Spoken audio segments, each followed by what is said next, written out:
नमस्कार, दिव्य राष्ट्र चैनल पर आपका स्वागत है।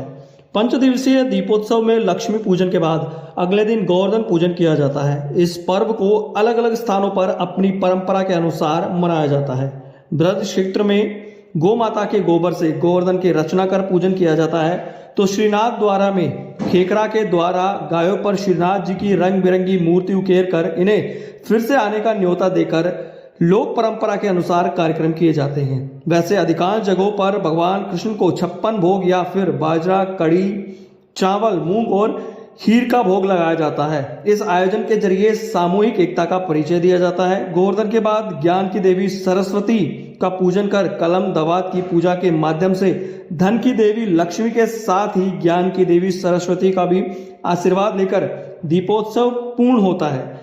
माना यह जाता है इस पर्व के माध्यम से जहां यश और श्री की स्तुति होती है, इससे पूर्व नवरात्रि में शक्ति स्वरूपा और दशहरा मनाकर धन, ज्ञान और शक्ति की आराधना होती है। दीपावली के अगले दिन गोवर्धन पूजा होती है। यह पूजा कार्तिक महीने के शुक्ल पक्ष की प्रतिपदा को की जाती है।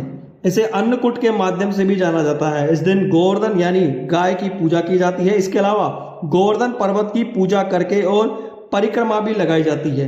यह मान्यता है कि जब कृष्ण ने ब्रजवासियों को मूसलाधार वर्षा से बचाने के लिए 7 दिन तक गोवर्धन पर्वत को अपनी सबसे छोटी उंगली पर उठाकर रखा और गोप गोपिकाएं उसकी छाया में सुखपूर्वक रहे, 7वें दिन भगवान ने गोवर्धन को नीचे रखा और प्रतिवर्ष गोवर्धन पूजा करके अन्नकूट उत्सव मनाने की आज्ञा दी। तभी से यह उत्सव, पूजा, अन्नकूट, मार्गपाली आदि उत्सव संपन्न होते हैं। अन्नकूट या गोवर्धन पूजा भगवान कृष्ण के अवतार के बाद द्वापर युग से प्रारंभ हुई। गोवर्धन पूजा कृष्ण को धन्यवाद देने का एक तरीका है, जिन्हें इस दिन 56 व्यंजन या 56 भोग चढ़ाया जाता है। विभिन्न व्यंजनों को एक पर्वत के आकार में व्यवस्थित किया जाता है और इस त्योहार को अन्नकूट भोजन का पर्वत भी कहा जाता है। पूजा के बाद अन्नकूट की सब्जी को प्रसाद के रूप में वितरित किया जाता है। दीपावली 5 दिवसीय हिंदू संस्कृति का त्योहार है। साथ ही मेवाड़ में खेखरा त्योहार नाथद्वारा का प्रसिद्ध त्योहार है। यह दीपावली के दूसरे दिन मनाया जाने वाला एक त्योहार है। इस दिन ग्रामीण क्षेत्र के लोगों द्वारा गायों को सजाकर उस पर पेंटिंग बनाकर श्रीनाथ जी की रंगोली और फूल पत्तियों की डिजाइन से सुंदर सजाया जाता है। फिर एक जगह लाते हैं और उस स्थान को गेट बंद कर देते हैं। फिर खेकरा भड़काया जाता है और उनको दौड़ाया जाता है। नाथद्वारा की गलियों में होने वाली गो क्रीड़ा का महोत्सव काफी खास है। मंदिर की परिक्रमा लगाने के बाद गो क्रीड़ा की शुरुआत होती है।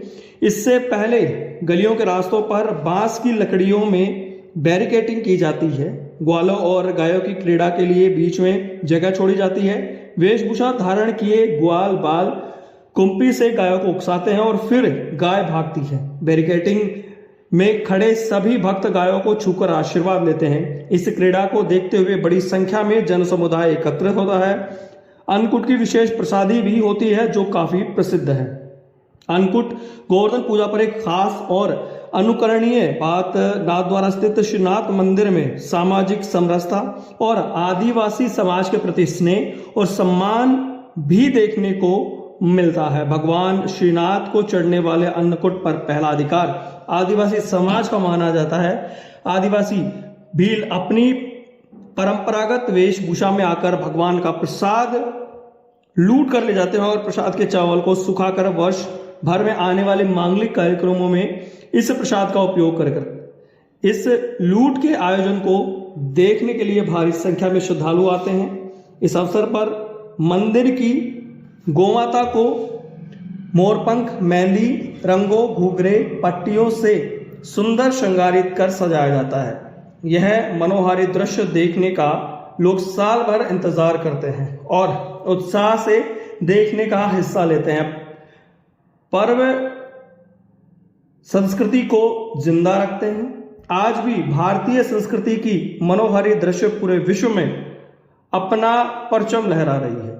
आने वाली पीढ़ी को संस्कारवान बनाने के लिए त्योहार बच्चों में और उनकी भागीदारी को लेकर उनको रखना बहुत आवश्यक है।